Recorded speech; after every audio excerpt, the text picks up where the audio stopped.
Pierre Poilievre has been doing a lot of interviews lately, but this recent interview on breakfast television, where the interviewer was, and I can only think of this word in my mind, seething, but the results were hilarious.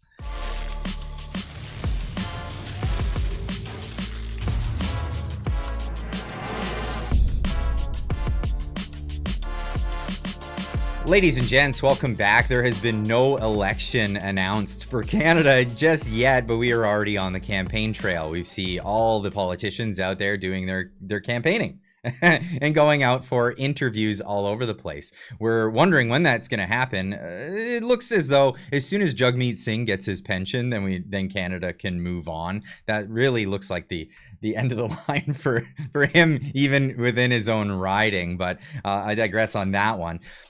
All the politicians are out there doing the circuit, interviews on different news agencies to discuss their issues and let themselves be known to the average Canadian voter. And, well, recently, Pierre Poilievre was on breakfast television with this reporter. Now, Jasmin Laine putting this one out there. She has her own YouTube channel. You should go check out, by the way, over Opinionated with Jasmin Laine. Fantastic show. Nothing but recommendations. So link in the description down below. She put this out on X saying Poilievre is on fire with this biased and woke host. It just got worse and worse for her. Do you trust in government numbers? Do you have any trust in government numbers? Of course, why would you? Anyway, let's get into the interview here where that is called into question, and with amazing comical results here. A government that will put people back in charge of their lives. As for these programs, well, the pharmacare program hasn't given out a single jar of medication, a single pill. The so-called dental care program, according to the government's own numbers, has not helped 97% of people. Well, no, 1 million Canadians, more than 1 million Canadians have access to that program, have received coverage to that program. 89% of dentists in this country, according to government numbers, 89% of dentists in this country have signed up for the dental care program. Would a conservative government gut those programs? Would a conservative government cut the dental care program? Can you tell the 1 million Canadians who are right now receiving coverage under that plan whether or not they will continue to have coverage under a conservative government? Well, before he gets into his answer, I just want to say this. When you're an interviewer or a host and you bring in a politician, it's not your job to debate with them. You're asking them questions, allow them to answer their questions, and don't cut them off. This is just kind of etiquette. It's an etiquette thing. But I just wanted to throw that out there so people can, maybe consider that. Or if this host is actually watching this, perhaps you could get a little pointer on how to behave when you're interviewing a politician. Perhaps a little less teeth. You look like a rabid dog. Sorry, but let's get into the answer here. So first of all, you've revealed your own bias in simply accepting government propaganda. We don't know how many people have actually benefited from it. Is that just because you say so, sir? Is that just because you say so? What evidence or data do you have that we cannot trust those numbers? Oh, where do you want me to start? You could start with Monday. Were you awake on Monday? Their deficit was 55% bigger than they said 8 months ago. So we can't trust what they say on financial numbers. Their carbon tax was not supposed to go above 11 cents a liter, and the media parroted those government talking points like you are right now. And the tax is now up to 17 cents, and it's headed to 61 cents.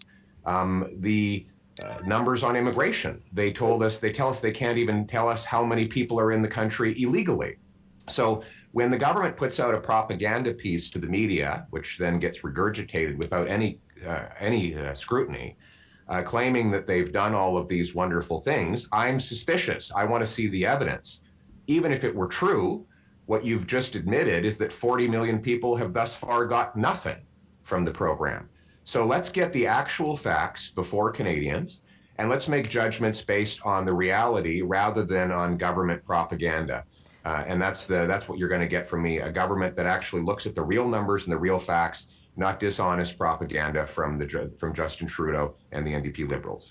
Respectfully, that's still not an answer to my question, but I do need to move on.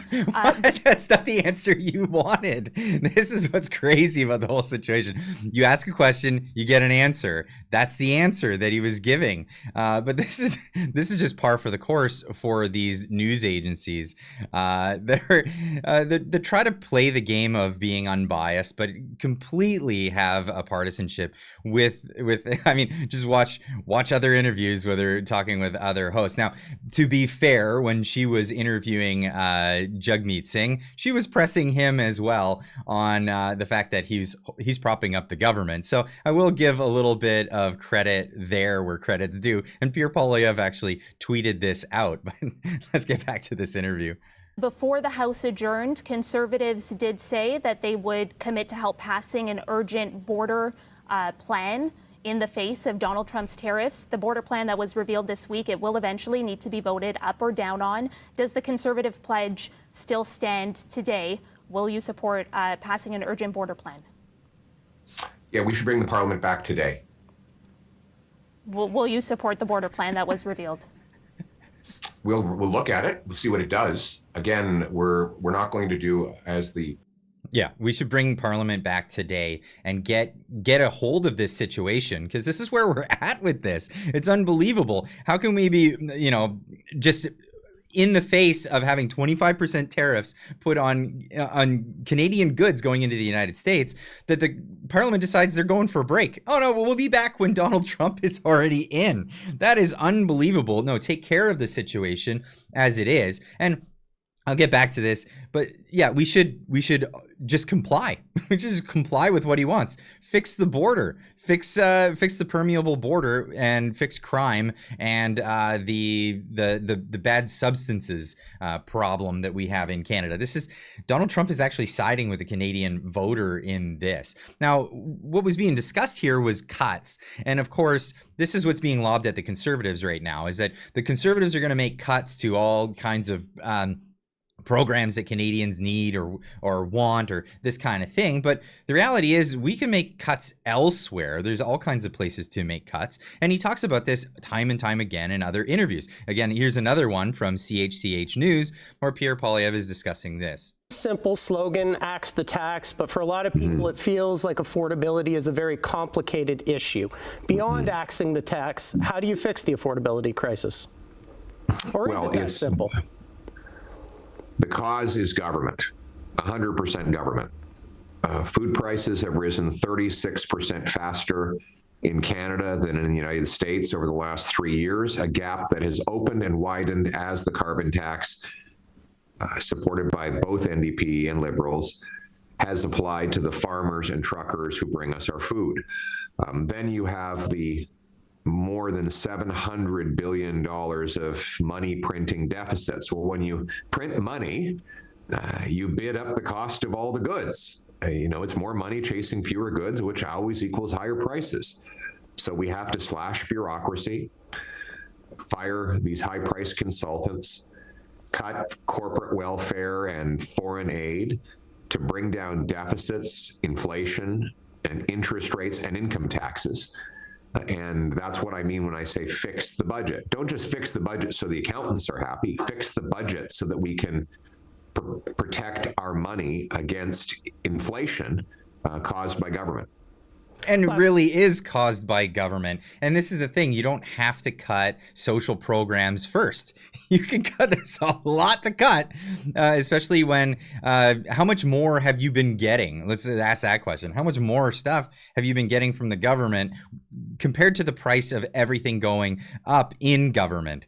They've created tremendous amount of spending, but it really hasn't benefited anybody. Now, one of the big things you could cut right away is perhaps paying all that money to the news media, and perhaps just cut CBC and you can save billions of dollars every year. And here we are. This is the promise. And Brian Lilley asking, are you gonna hold to that? Let me ask you about CBC, because it is one of the biggest applause lines at any of your rallies. Mm-hmm.